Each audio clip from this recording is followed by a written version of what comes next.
Hi, I'm Dempsey Pilat, and this week I'm reviewing Overlord was directed by Julius Avery and produced by J.J Abrams. The film stars Jovan Adepo, Wyatt Russell, Mathilde Ollivier, John Magaro, and Iain De Caestecker, and it follows a group of soldiers during World War II on a covert mission in a Nazi-occupied town. However, the horrors of war that they're used to soon become eclipsed by a different horror that the Nazis have been working on for some time in that same town. So, first things first, I might as well address this right now. A lot of people believe that this film was yet another entry in the Cloverfield franchise, and I can gladly confirm that it is not. And I'm kind of glad that it's not, and I don't understand how it could be or how they were originally going to try to make it a part of the Cloverfield universe. Yeah, I should have mentioned that before. This film was supposed to be an entry in the Cloverfield universe, and they eventually decided to scrap that idea because of, I don't know, how messy it's become. I mean, I'm getting panic attacks thinking about the Cloverfield paradox again. By the way, if you haven't seen my review for it, I'll put the link in the description. But in all seriousness, though, this film is its own film, and it's a pretty darn good film at that. And in case you did not know, or you didn't pick up the hints from the trailer, it is definitely a horror film. And it's probably one of the best original horror films I've seen in a while, to be honest. One of my favorite things about this movie, actually, is the direction. There's this one sequence, in fact it's the opening sequence, and it takes place in the air, like the whole thing. And I don't want to ruin anything, I don't want to talk about it too much, but I will say this, it is just so well done. It is literally breathtaking. You feel like you're there experiencing the action with the characters, and like, it's just so intense, and like there's no other way for me to explain it without spoiling it, and I really don't want to spoil it, so just take my word that it's just really good. This film is just very well done on the technical side. Another thing that I really liked about this film was the acting. Jovan Adepo, the star of the film, is very much a star.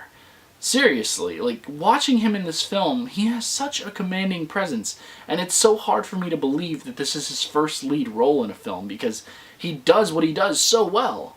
You know, we've seen him in things like The Leftovers and Fences with Denzel Washington, and actually, now that I say that, it kind of makes sense where he's got some of his acting chops from.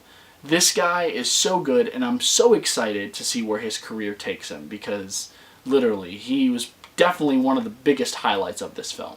Wyatt Russell is another person who is truly fantastic in this film, and I really like this character just because it's so different from anything else I've seen him in before. I've seen him in films such as Everybody Wants Some and Ingrid Goes West, and the characters he plays in those films just have a much lighter side to them. Whereas in this film, he seems to be all darkness, and it's so interesting. It really shows off the range that this guy has. But, you know, then again, his dad is Kurt Russell, so it just might be genetic. But in all seriousness, though, I'm very excited to see where his career goes after this film. Now, as I said before, this film is a horror film, and it's got a lot of great scares, but one of the scariest things in this film to me was the dialogue. And I know that was actually pretty bad dialogue right there, and a little bit cheesy if I do say so myself, but I'm serious. Some of the lines in this movie are just outright ridiculous. In fact, there's this one scene in the movie where the group is talking about people that they've lost in the war, and one of the characters turns to the rest and says, "Well, friends die." What? And, like, I laughed because I was literally taken out of the moment at that point. Like, people don't talk like that. In a situation like the one they were in at that point in the film, nobody would say that. It wasn't realistic, is what I'm trying to say. And I don't know, there are just a lot of moments in the film where somebody says something like that and it just feels so out of place. This film was also predictable at times, but it was still enjoyable. It delivers on action and horror, but occasionally spends way too much time on things that don't really matter. In fact, I would have much rather have gotten to know some of the supporting cast a little bit better. In particular, John Magaro's character and Iain De Caestecker's character. By the end of the film, it feels like those guys were kind of just left hung out to dry.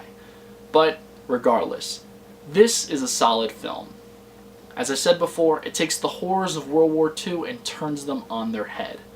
And while it's mindless entertainment, it's still entertainment nonetheless. And for that, I'm going to give this film 3.5 stars. Nice.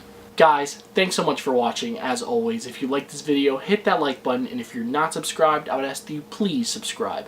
I post new videos weekly, and yes, I've got tons of new stuff coming out over the next couple of weeks, and I really hope you stay tuned. But if you want to follow me for any updates on my social media, feel free. I'll post the links in my description box below. I'll post the links to my Twitter and my Instagram. And also, if you've seen the movie and you have a different opinion, or if you just want to talk about it in general, feel free to comment down below in the comments section. I'd love to talk to any and all of you.